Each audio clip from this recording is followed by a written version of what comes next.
Hello guys, good morning. के छ तपाईँहरूको हालखबर? म एकदम ठिक छु। म छु यति बेला मेरो घर, यता मेरो घर, अनि घरदेखि म अफिस जाँदैछु। अफिससम्मको लागि सानो मिनी भ्लग लिएर आएको छु। कृपया भिडियोलाई अन्त्यसम्म हेर्नु होला। भिडियो कस्तो लाग्छ प्लिज लाइक, कमेन्ट र सेयर गर्नु होला है। यो चाहिँ मेरो घर पारी लुप्लुङ है, अनि म यहाँ घरदेखि अफिसतिर जान लागेको है गाइज। म यति बेला बेरुलुफेट आइपुगेको छु। यहाँबाट तल गयो भने हामी तल्लो गाउँ हुँदै ओखरधारा हुँदै हामी गोगनपानी पुग्न सकिन्छ भने म आज उपल्लो बाटो नयाँ बाटोबाट यहाँबाट खैरापुर पूर्ण गाउँ र माथि देउराली खाम्रीबास हुँदै उपल्लो बाटोको यात्रामा छु। हुन्छ ल म गैराथोक आइपुगेँ। गैराथोक मुखिया टोल गैराथोकमा रहेको मुख्य टोलमा आइपुग्यो। कार्तिक लाग्दैछ, कुकुरहरू बाटोमा मजाले भेट्न सकिन्छ। यिनीहरूको पनि दिन आउँछ 1 महिना। उता हाम्रो रेशम भाइको घर,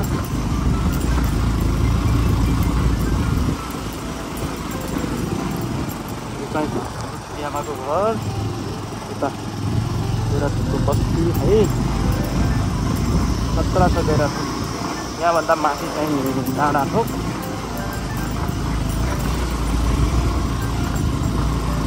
जाँदैछु गाइज है। यो गैराथोकको सानो भ्यू पनि म देखाउँछु।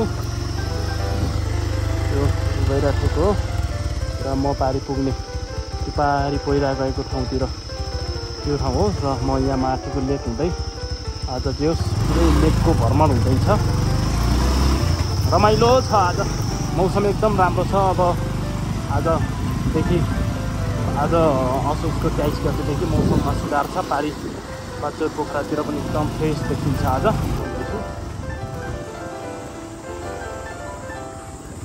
यो भागमा धेरै बाटो चिप्लो छ,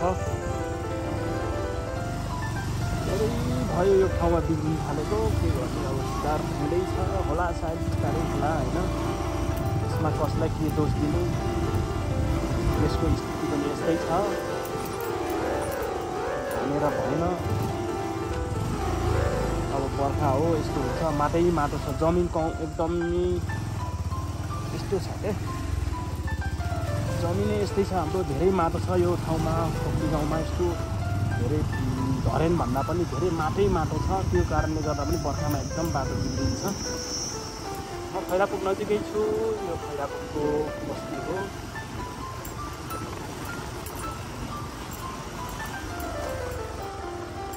अब यस्तो छ, माटै माटो छ। अब मान्छेहरूले पुरै बारीमा लिएर गाडी कुदाइरहेको छन्। यता माटोतिर बाटो अप्ठ्यारो देखेर होला सायद।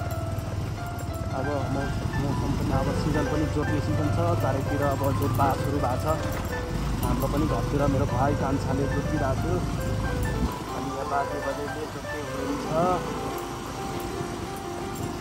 म फाइनली खैरापुर पनि भन्छन् कहिले, तर खासमा यसको वास्तविक नाम खैरापुर खेल मैदान नजिकै आइपुगेको छु।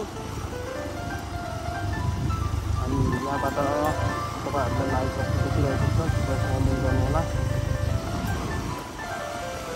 महेश फुल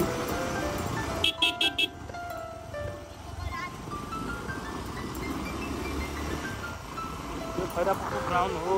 यहाँ भलिबल क्रिकेट खेल्छन् भाइहरू, हामी पनि खेला हो होइन। अहिलेको कुरो भइयो भन्नु भएन।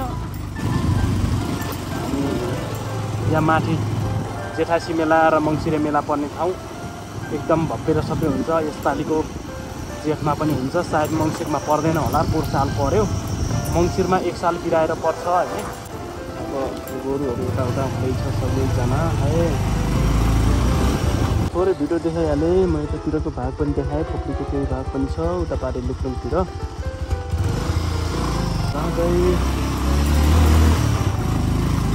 म अब खैरापुर छोडेर पूर्ण गाउँ नजिक आउँदैछु।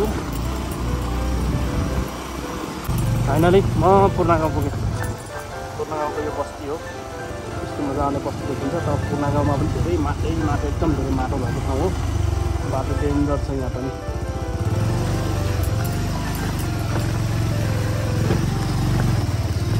पनि ल बाटो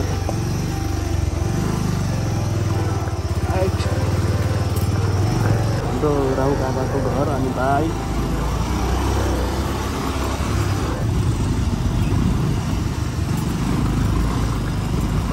पूर्ण गाउँ कस्तो देखिरहेको छ कमेन्ट गरौँ है। यो दिएर धेरै भिडियो बनाउन सकिनँ।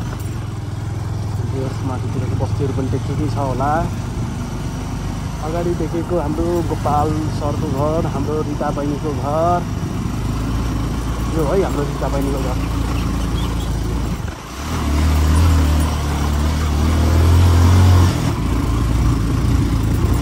उकाली भन्नु होला। अगाडि पृष्ठभूमिमा भूमिमा देखिएको यो पूर्ण गाउँको उपल्लो भाग यहाँभन्दा माथि पनि छ।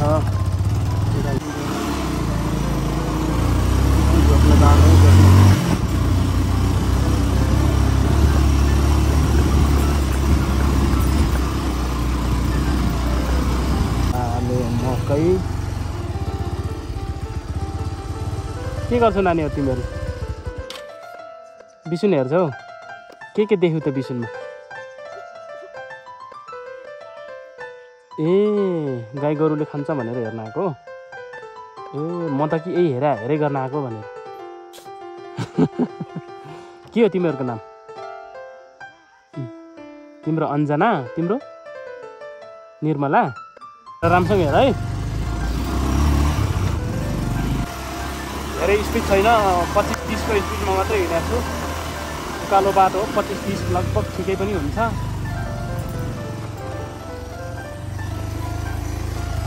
म यहाँनिर झरेर अलिकति गाउँको थोरै भ्यू देखाउँछु। अगाडि रहेको यो फोप्ली जस देखिरहेको छ होला।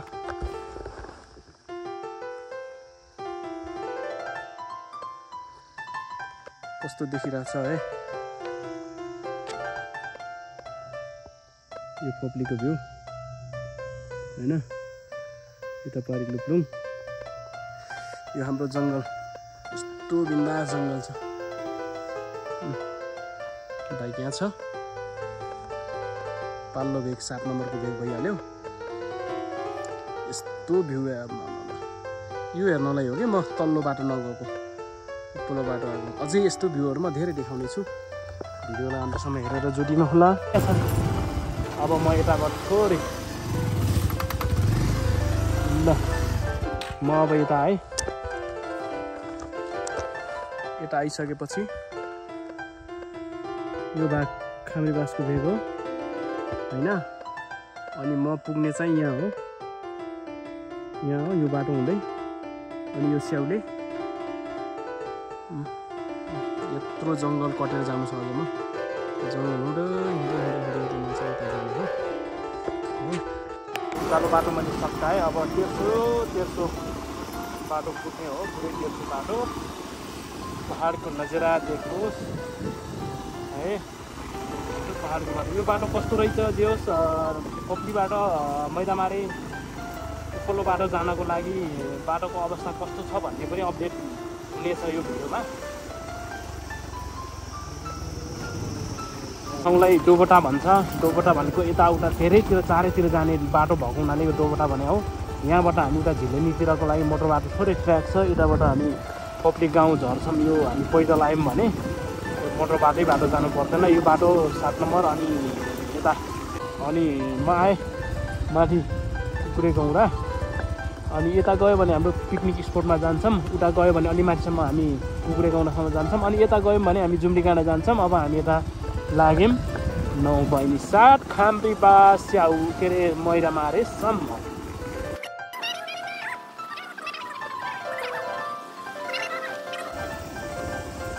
त्यो पारी देखिने सब बस्तीहरू सब 8 नम्बर हुन्।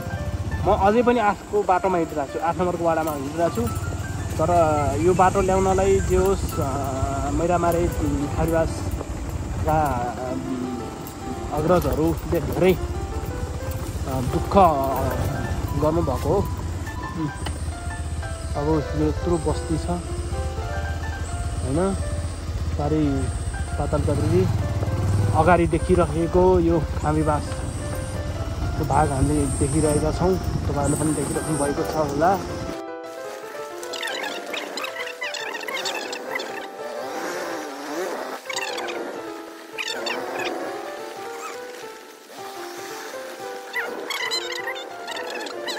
काटी हो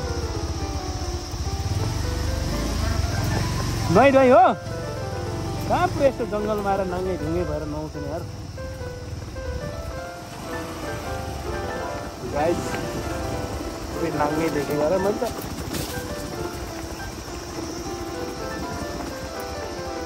ल फाइनली नौबनी 8 र 7 नम्बरको सिमाना चाहिँ यही खोला हो होइन यो खोला हुँदै हामी अब यहाँदेखि उता चाहिँ नौबनी 7 नम्बर त्यो खोलादेखि यता नौबनी 8 नम्बर होइन साबिकको चाहिँ यो 3 नम्बर साबिकको उता 3 नम्बर यता 9 नम्बर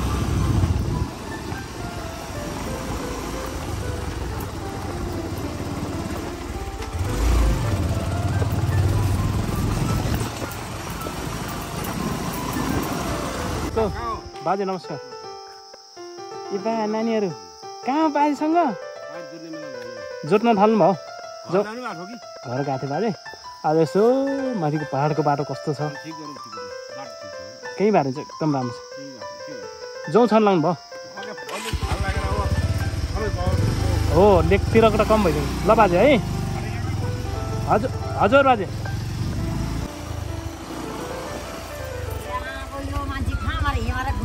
पुपु नमस्ते हजुर उप्लो बाटो हेर्न आएको नमस्ते उप्लो बाटो आएको यहाँ के बनाउनु लानु फुपू कसले दोकान ए ल यो बाटो एकदम धेरै सङ्घर्ष गरेर खुलेको बाटो हो एकदम सङ्घर्ष गरेको बाटो हो होइन अहिले त बाटो ठिक रहेछ दामी रहेछ यो बाटो एकदम यहाँ पनि धेरै ठुलो माटो छ पहिरो गएको गइ गर्छ पहिरो गएको गइ गरेको हुनाले ओ माइ गड तल त बाटो छैन त यार यो बाटो बनाउँदै हुनुहुन्छ नमस्कार नमस्कार ल जो स्याउले के अरे खामदेशका मान्छे कम त होइन कि यस्तो यो बाटो बनाउँदै हुनुहुन्छ आफै सायद अस्ति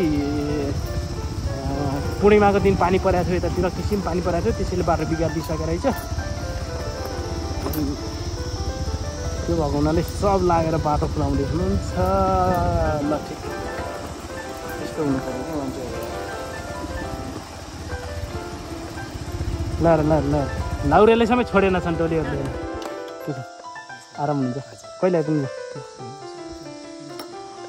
ए अस्तिको त्यो पूर्णिमा दिनको हो त्यो झरेको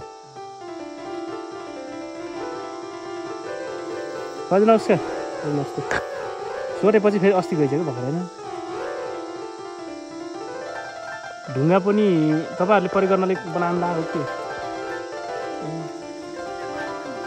ए फेरि यो हिलो तल फाल्ने फेरि तल गइहाल्ने होला ए तल त पुरै सेभ गर्नु पनि भएको हो धेरैजना अपरेटर आएर यो बाटो खुलाउन नसकेर अहिले अन्तिममा आएर यो वर्ष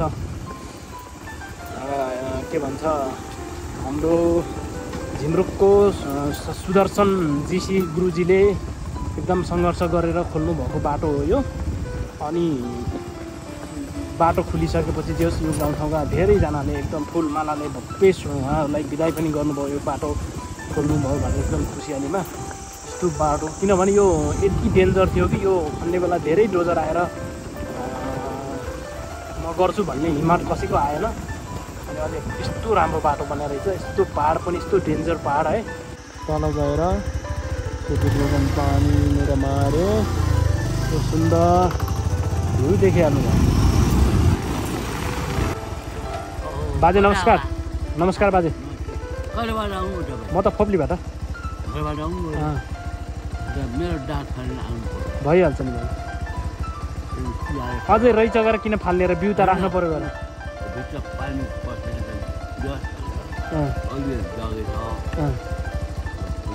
हुन्छ बाजे ल किन मान्नु नि म त माथि लेख घुम्दै घुम्दै आएको के अहिले कहाँ जान लाग्नु भयो धन्यवाद ल राम्रो है ल बाजे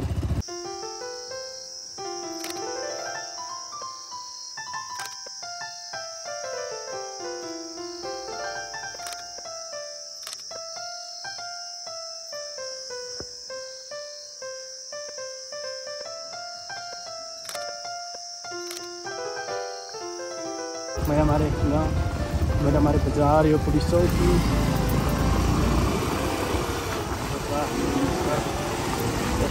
मैदामारीको बस्ती, हरेक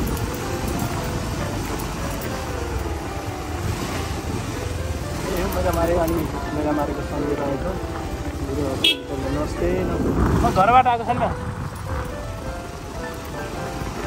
अनि यो गुरुभक्त आधारभूत विद्यालय मैदामारी। अनि यो भर्खरै गोर्खा वेलफेयरले बनाइदिएको एकदम चिटिक्कको घर। अनि यो टोयलेट। अनि हामी यता गयो भने रोल्पा, हाम्रो कुमारी बहिनी। यता गयो भने हामी स्याउले, यता रोल्पा, यता त अबको लाग्यो तल सुर्दीपतिर गाई।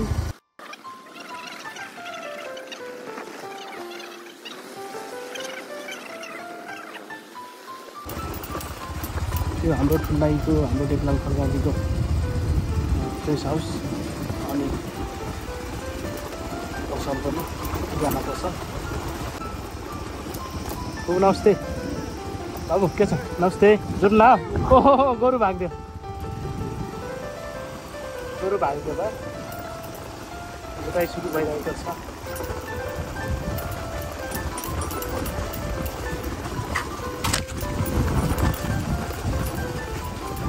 उतै सुरु भएको घाँसको छैन अहिले।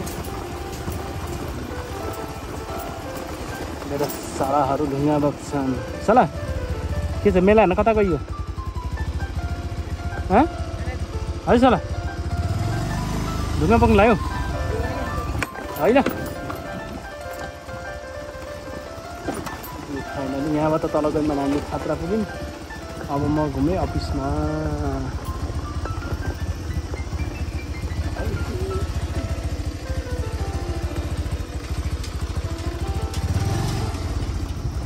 हजुर बहिनी। फाइनली गाइज म चाहिँ अफिसमा आइपुगेँ।